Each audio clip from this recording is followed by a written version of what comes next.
I'd now like to hand the mic over to Whaerita, who's going to introduce our first keynote speakers of the day. Tēnā koe whai. E te iti e te rai. Nō ki te mangari nui, ki te tuku te mihi atu ki ngā kai kōrero tuatahi mo te rangi nei. Me ki a koe Paulette, kōrua ko Komene. Ko rāwatahi me ki te whakatīnanatanga o te kupu te ahi kā. Nā tā rātou pukumai, nā tā rātou kaingākau ki te reo, ka tino kā te ahi o te kāinga nei. Nō reire ko tāku hoki ki te mihi atu ki a koe rungi ngā hononga whakapapa i Whanau i a tāua, me ki ko tōku kuia, te tuahine ki tō karaua, me ki tō tāua whānau Tamati tērā, nei rā te reo aroha ki a koe. E te mininga ariare mai rā ngā taringa ki te tokorua nei, kia rangono e tātou ki te kōrero me te reoreka o te tokorua. O mai rā te pakipaki. Kia ora rā.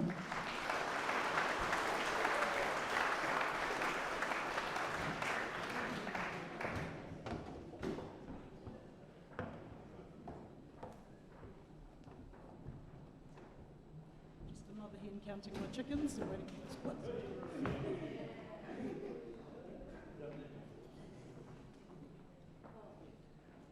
Anō reira, tēnā koutou, aku whakamanamana ki te rangi, aku whakatāmaramara ki te whenua, aku mā reikura, aku whatukura, tēnei hoki mātou e mihi ana ki a koutou. Wei rā katoa kua mihia i te rānei, tēnei hoki mātou e tāpiri nei, o mātou reo ki e nei whakatauri ai koutou ki konei. Tēnā koutou, tēnā koutou. No mātou nei, e nei ke muri ahau, e nei he kāwai no konei ake, he kāwai no te Atiawa, he kāwai no Ngāpuhi, he kāwai no Ngai Takoto, tēnei mātou katoa, he kāwai hoki no Tuvalu. No mātou katoa e mihi ana ki a koutou, tēnā koutou, tēnā koutou, tēnā tātou. Tautoko au ngā mihi kua mihi ki a koutou, nau mai anō. So when we were asked to put together a few words to open as a keynote speaker, we thought we'd approach it as a whānau. And so we sat down last night. We've been busy, we've been privileged to be hosting a rakatahi component of the symposium, so we've been having a lot of discussions and a lot of fun with a group of stunning young leaders, but honestly last night we did sit down and sort of thought about what we wanted to speak to, and I guess our story as a whānau is not dissimilar to everybody else's in the room. It's a story of intergenerational trauma, it's a story of incredible loss, but it's also a story and a lot of deep-set grieving, but it's also a story of resilience, intergenerational determination, and just like to thank Dame Tariana Turia for her opening words, because really that determination towards self-determination as a whānau, tino rangatiratanga, is what drives us all. And I just want to acknowledge all my elders, those who are present here today and those who are no longer with us, and all my cousins, who have been part of shaping us all. And I think back to, wasn't really particularly into politics at the time, but watching Tariana across the floor for me was a huge moment, a huge inspiration for us all. And so we're going to talk to you a little bit about who we are and our little journey. So to start with, ko waio, he uri ahau no o tākau, engari no taranaki anō hoki. So my mum was raised in Waitara. She was raised by her grandmother, and her grandfather had served in World War II. He was the son of Tamati Whanganui, who was a parihaka prisoner, taken into almost slavery, I feel, and put under, convicted without trial, and brought to this whenua here in Dunedin. And so, that's lots of trauma there, being removed from our whenua and being things beyond our control at those times. And so having post-traumatic stress disorder from World War II, that caused a bit of tension in the home. So my grandmother was a real champion of whānau order, as were her tupuna before her. So she had to take extreme measures.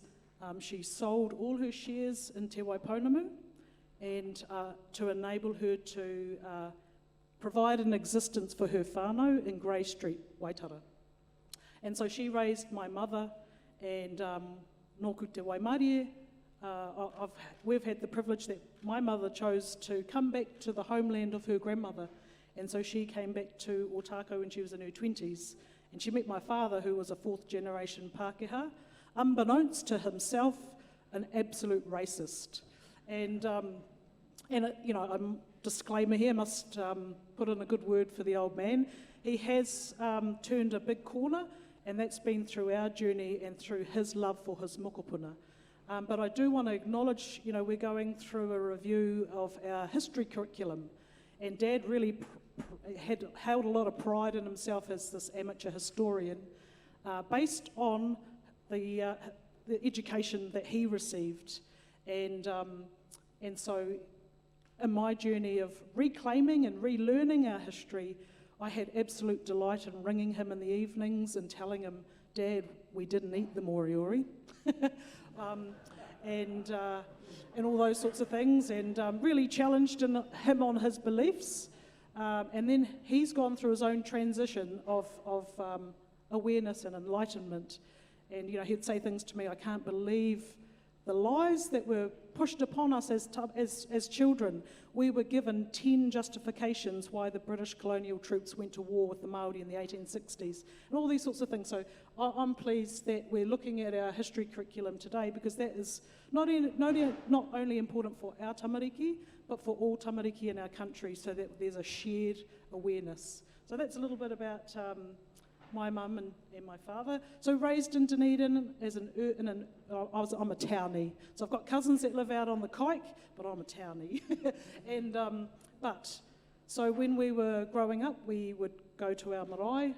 On occasions, Mum didn't really get involved in tribal politics, but whenever there were whānau events, reunions and other things, we were there, and always feeling very connected to our whakapapa through the Allison whānau and to our Otako people. So that's a bit about us. And Well, tēnā koutou, it's my turn now. The baby doesn't grab the mic.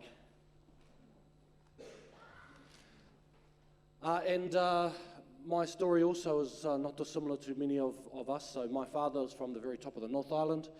He ran away as far as he could from his home and landed down in Dunedin. And he met a young Pākehā woman here, and they had my sisters and I here in Dunedin. We were raised as urban Māori, and with all of the idiosyncrasies, if you like, of being raised in the 80s by Māori parents, many of you will relate. And for my father, who he didn't have a great time at school, again, many of us will relate with that. And so his ability to support us in our schooling or in our educational lives wasn't at its top mark, but he always had the dream for us. Our mother was the one who pushed us to connect with our Māoritanga, and our father would take us back home up to the top of the North Island every 4 or 5 years if there was a tangi or something else going on. So we kept that, our connection. So being raised as Ngāpuhi here in Dunedin, I could still stand proud in being Ngāpuhi and be myself, but also now I'm married in. So I'm just waiting for the pounamu and the titi to roll in. And her great-grandmother sold the rights, so...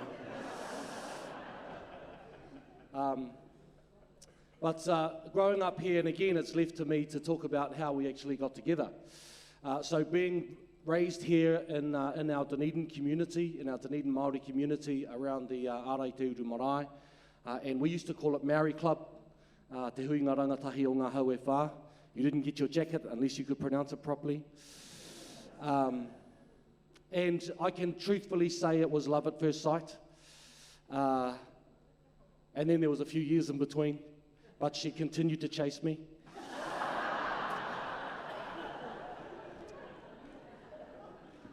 And when I finally relented,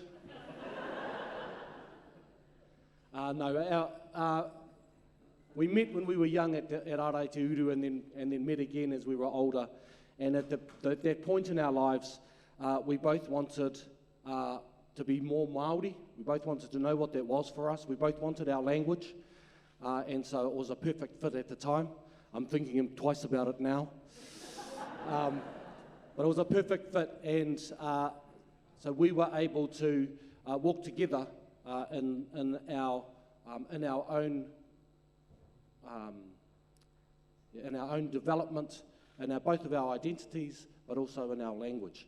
I'm going to pass it now. Oh, am I? No, I'm not. Oh, sorry.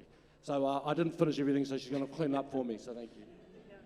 So this is our first mokopuna, to Te Mākohu. But when we were that young stargaze couple, we talked about the kind of grandparents that we wanted to be. So I'm not even sure if my parents ever had conversations about what kind of parents they wanted to be. But we'd skip past that. We were talking about what kind of grandparents we wanted to be.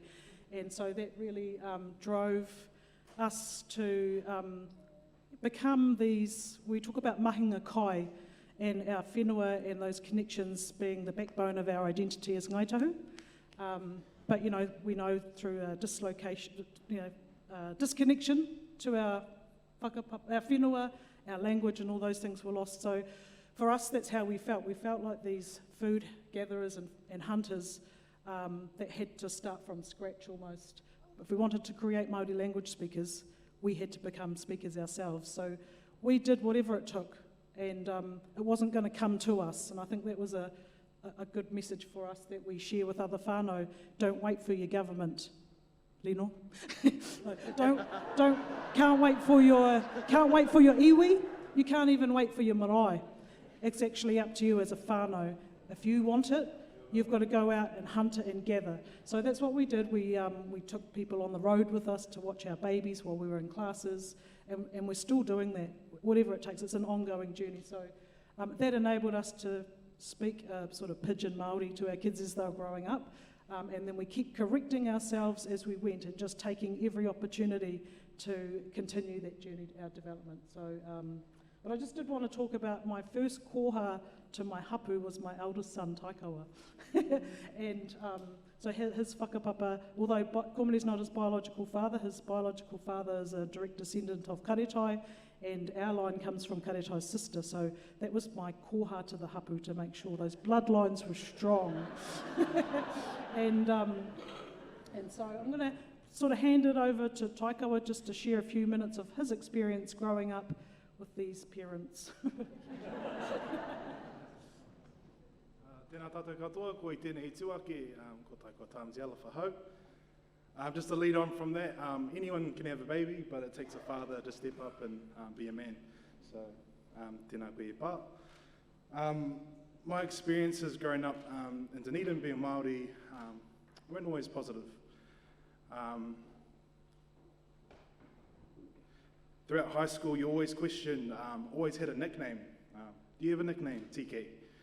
So actually my first Māori teacher ever gave me that nickname. I'm not sure if he was trying to help me or not, but it stuck until the late end of high school when I took my rangatiratanga back and only addressed people with my name now. So kia ora. But yeah, growing up, raised by, similar to my son here, in a household under my nanny, with my mum and her siblings. We all grew up speaking as much Māori as possible. At the time it was very little, but I knew like ngā wahanga o taku tinana, I mua I te kōrero Pākehā. I knew how to count in Māori first before English, but it wasn't to this cheeky ngāpui fella came along and these two took on the tono of wanting to raise my brothers fluently as this new reanga under Kotahi Mono Kaika. And it's through this that I've built my own cultural identity and being able to reconnect with my own Māoritanga, creating me and myself that stands before you today. Taking all these experiences growing up, what is happening now, I'm on my own little journey in the form of merging our tech world with Te Ao Māori, more on the front of gaming. So I know, it's just gaming, you're mucking around, sitting on the couch, doing whatever. But what we've offered our whānau is we are wanting to place a fluent Māori speaking team on an international esports stage. Now that's a huge goal, that's probably the pinnacle of where we want to achieve. But what that's looking like right now is just bringing our whānau together on an online hub that is a safe space to ask questions, to reconnect. We've actually had people over in Australia connecting with cousins they haven't seen since they were 4 or 5 years old, because on there you can share your pēpeha and they're like, oh, we're the same marae. Like, what whānau are you from? So helping our whānau reconnect online, using waka, our gaming as our waka and our reo as its wind on our sail, and taking our people and trying to bridge that tech divide that is going to be our future. And looking at the future now, we tono to our ministers, but in our struggles to keep my partner here through MFAT and immigration, I can't see too far into the future of what it's going to be for our whānau. But in saying that, I hope that he gets to grow up in an environment where he's proud to be Māori, proud to be Ngāi Tahu, proud to be Taranaki, proud to be Māori. Later, kia ora. We weren't going to use this as a political platform, but he just dropped this in. I'll talk to you later. Yeah. Just wanted to acknowledge, when we were looking at what we needed to do as parents to prepare for this journey ahead, we fell upon a strategy that had already started, Kotahi Mono Kaika.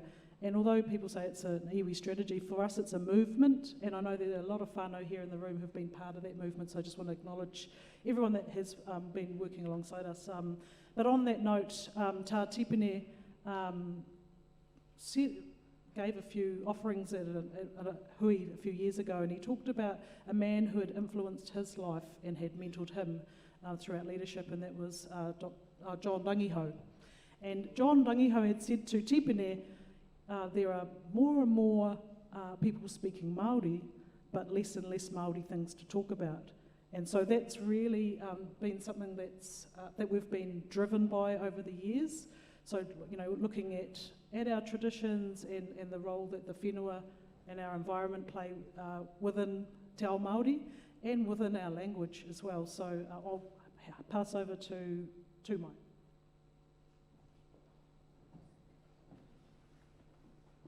Tēnā rā tātou, ko tū mai ahau, tuatahi ake nei ka mihi ka tika, kia koutou katoa, ko tau mai nei ki te whakarongo, ki tētahi whānau, e tū ake nei, te toha I etahi o mātou māramatanga. So like my mother was saying, there's more and more of us speaking Māori, but there's less and less, there's Māori things to speak about. And I guess what they're saying is talking about the environment that we're in. So one of my big passions is our hononga, or our connection to our taiao. And as we know, our taiao is under a lot of threat these days, and so is our reo, so is our Māoritanga. So when I talk about the taiao, what I'm really talking about is our connection as Māori to the taiao, as part of our taiao. And growing up, speaking only te reo in the first few years of my life, I guess my perception of the world through our Māori has really influenced, I guess, my future and my passion, not only for our reo, before our taiao. Yeah, so mahinga kai, as my mother mentioned before. Without mahinga kai, we wouldn't be here today. And I guess for our rangatiratanga, our tino rangatiratanga over our own whenua, there's nothing greater than mahinga kai. If you can't feed your people from the land, you know, if you can't connect to your land, then is it really your land? No reira, tērā tētahi o ngā kaupapa, that we're trying to revive some of those practices that our people haven't been engaging with for the last 100 or so years. So our iwi ngaitahu here at Otako, we were given back a repo, or a wetland, in the 1980s during our settlement. And that land was set aside as a wāhi mahinga kai. And so what we're doing now is, before we even start to utilise it as a proper mahinga kai, we have to make sure that our water is clean. We have to make sure that the soil is nice and healthy, or else our manu and our ika, they won't flourish, and our people won't flourish either. Lute.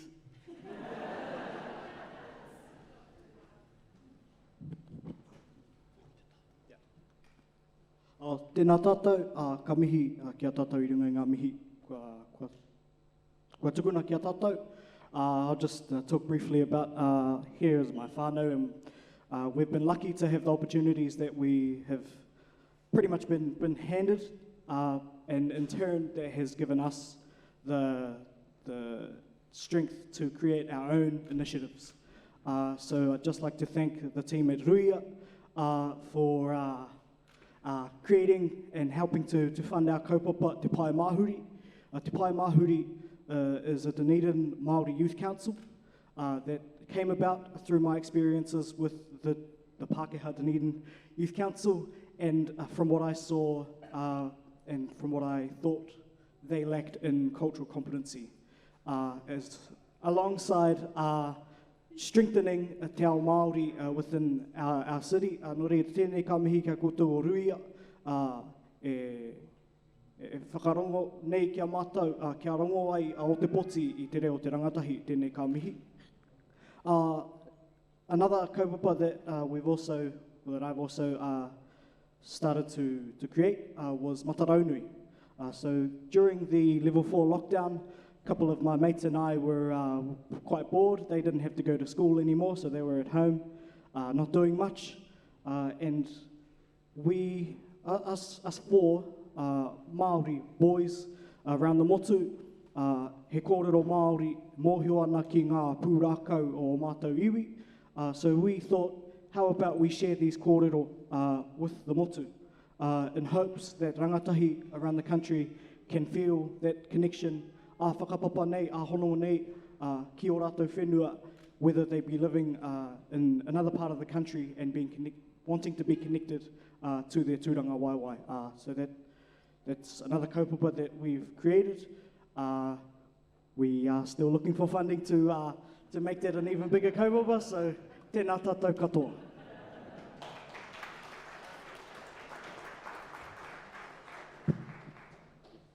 And just to wrap up, because we don't want to keep the big lady waiting. I know she's a little bit anxious talking after us, but just as we go, so one of our main kaupapa we think about is our rangatahi are our leaders of tomorrow. They're not just our leaders of tomorrow, they're our parents of tomorrow. And we need to be raising our rangatahi to be great parents, because their children are also going to be leaders, and so on and so on. So one of the big kaupapa that we do here waka kotuia, but is working with our rangatahi, both here in Dunedin, but also throughout the South Island. So we're going to finish on that. Mihi ana kia koutou, I te whakarongo mai ki e nei, hea nei, tēnā koutou, tēnā tātou.